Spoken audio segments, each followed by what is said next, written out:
Kenakan, nama saya Ananda Asmorodewa dengan NPM 20316006 dari kelas TK21. Assalamualaikum warahmatullahi wabarakatuh. Izin memperkenalkan diri, nama saya Murni Septiani, NPM 18316019 dari kelas TK20A. Assalamualaikum warahmatullahi wabarakatuh. Perkenalkan, nama saya Septia Duningsi, NPM 19316067, kelas TK20A. Assalamualaikum warahmatullahi wabarakatuh. Perkenalkan, nama saya Geriku Fadilano, NPM 213162 dari TK21B.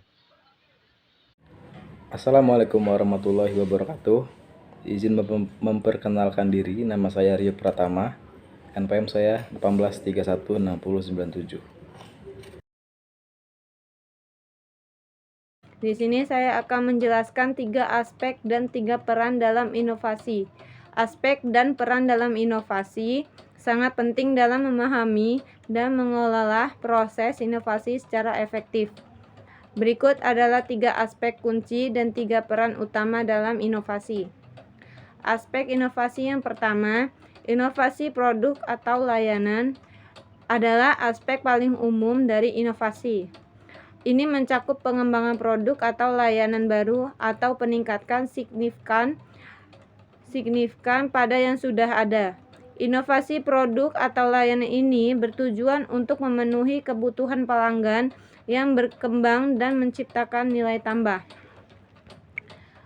Yang kedua adalah inovasi proses. Inovasi proses mencakup perubahan dalam cara suatu produk atau layanan diproduksi atau disampaikan.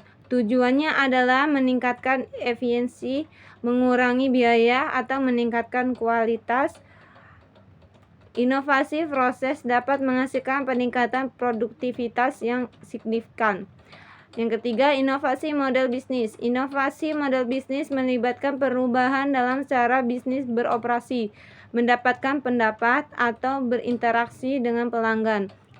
Ini mencakup perubahan dalam strategi pemasaran, cara monetisasi, atau model distribusi. Peran dalam inovasi. 1. Pemimpin inovasi atau innovation leader. Pemimpin inovasi memiliki tanggung jawab untuk memimpin tim atau organisasi dalam upaya inovasi. Mereka mengidentifikasi peluang inovasi, mengembangkan strategi inovasi, dan memastikan implementasi yang berhasil. 2. Tim inovasi atau innovation team. Tim inovasi terdiri dari individu yang memiliki keterampilan, pengetahuan, dan kreativitas untuk menghasilkan ide-ide inovatif. Mereka bekerja sama untuk mengembangkan, menguji, dan mengimplementasikan ide-ide inovasi. 3. Stakeholder atau pemangku kepentingan. Pemangku kepentingan termasuk semua pihak yang terlibat dalam atau terpengaruh oleh inovasi, seperti pelanggan, mitra bisnis, investor, dan pemerintah. Peran mereka adalah memberikan umpan balik, dukungan, atau sumber daya yang diperlukan untuk berhasilnya inovasi. Peran dalam inovasi tidak terbatas pada 3 peran di atas. Terkadang, individu atau kelompok dapat memegang peran ganda atau peran tambahan dalam proses inovasi. Penting untuk memahami bahwa inovasi adalah upaya kolaboratif yang melibatkan berbagai aspek bisnis dan individu yang berkontribusi untuk menciptakan perubahan positif dan mencapai keunggulan kompetitif. Sini saya akan menjelaskan tentang fase pembentukan tim. Pembentukan tim adalah tahap awal yang penting dalam membangun tim yang efektif. Proses ini melibatkan pemilihan anggota tim, perencanaan, dan perorganisasian untuk mencapai tujuan bersama. Berikut adalah beberapa fase yang dalam pembentukan tim. 1. Definisi dan kebutuhan. Tahap pertama adalah pembentukan tim adalah menentukan tujuan dan kebutuhan tim, apa yang harus dicapai oleh tim ini. bagaimana tim ini akan berkontribusi pada tujuan organisasi atau proyek. Pemahaman yang jelas tentang tujuan tim adalah langkah penting.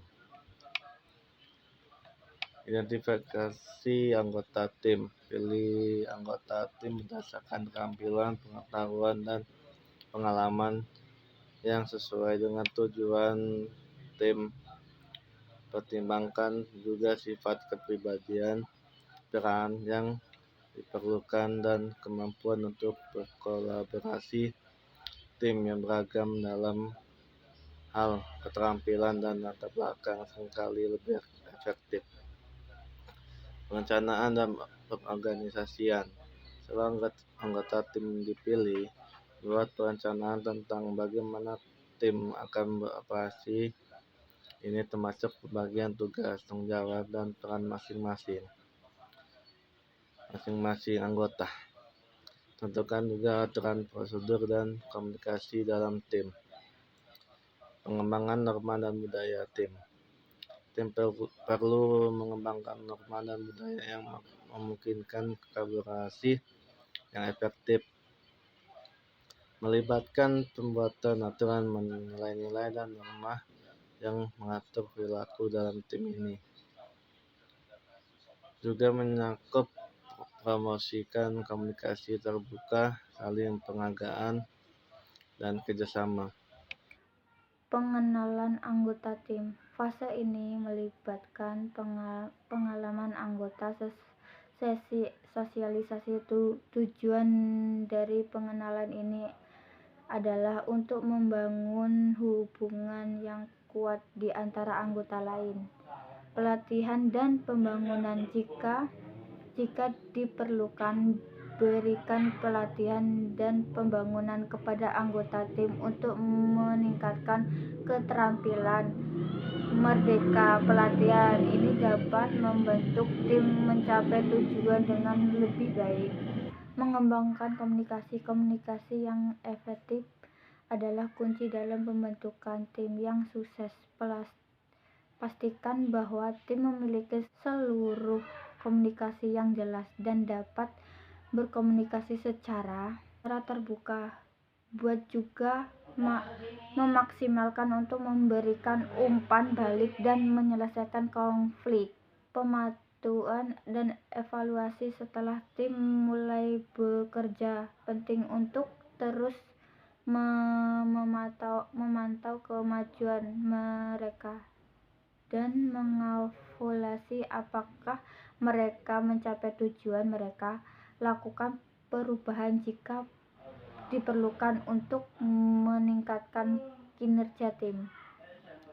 Pembentukan tim adalah langkah kunci dalam menciptakan tim yang efektif dan produktif. Dengan merancang yang baik dan pemilihan anggota tim yang tepat, dan dapat meningkatkan peluang sukses tim Anda. Model pembangunan tim menurut Bruce Tuxman. Bruce Tuxman adalah seorang psikolog sosial mengemukakan model pembangunan tim yang dikenal dengan istilah model Tuxman pada tahun 1965. Model ini menggambarkan perkembangan tim dalam beberapa tahap utama. Model Tuxman terdiri dari 5 tahap. Pada tahap yang pertama yaitu tahap forming atau pembentukan. Pada tahap ini, anggota tim baru berkumpul dan mulai mengenal satu sama lain. Mereka sering merasa canggung, tidak tahu apa yang diharapkan, dan mencari arah. Pada tahap ini, pemimpin tim sering memiliki peran yang lebih kuat dalam memberikan arah dan tujuan. Yang kedua, yaitu ada tahap storming atau konflik. Pada tahap ini, tim mulai mengalami konflik dan perbedaan pendapat. Anggota tim mungkin memiliki pandangan yang berbeda tentang cara melakukan pekerjaan, peran masing-masing, atau masalah lainnya. Konflik bisa menjadi hal positif jika ditangani dengan baik, karena dapat membantu tim ini untuk mengklarifikasi tujuan dan peran dari sebuah tim. Yang ketiga, ada tahap norming atau pembentukan norma. Selama tahap ini, tim mulai mengatasi perbedaan mereka dan mengembangkan norma-norma atau aturan yang memandu perilaku mereka. Mereka mulai bekerja lebih baik sebagai satu kesatuan dan mengembangkan hubungan yang lebih harmonis. Komunikasi menjadi lebih lancar dan kerja sama meningkat untuk mencapai sebuah tujuan dari tim. Yang keempat ada tahap performing atau pencapaian. Pada tahap ini, tim telah berhasil menyelesaikan konflik, memahami peran masing-masing, dan dapat bekerja secara efektif dan efisiensi. Mereka fokus pada mencapai tujuan mereka dan bekerja sama dengan baik untuk mencapai kinerja yang tinggi untuk mencapai tujuan dari sebuah tim. Tahap yang kelima yaitu tahap adjourning atau penutupan. Tahap terakhir ini mencakup penutupan tim setelah tugas selesai atau proyek selesai. Ini dapat melibatkan penilaian kerja tim, pengakuan atas kontribusi individu, dan perasaan nostalgia atau rasa kehilangan karena berakhirnya kolaborasi atau kerjasama tim. Penting untuk diingat bahwa tidak semua tim mengikuti model ini secara sama atau secara sama. Beberapa tim dapat kembali ke tahap sebelumnya jika ada konflik atau perubahan dalam komposisi tim.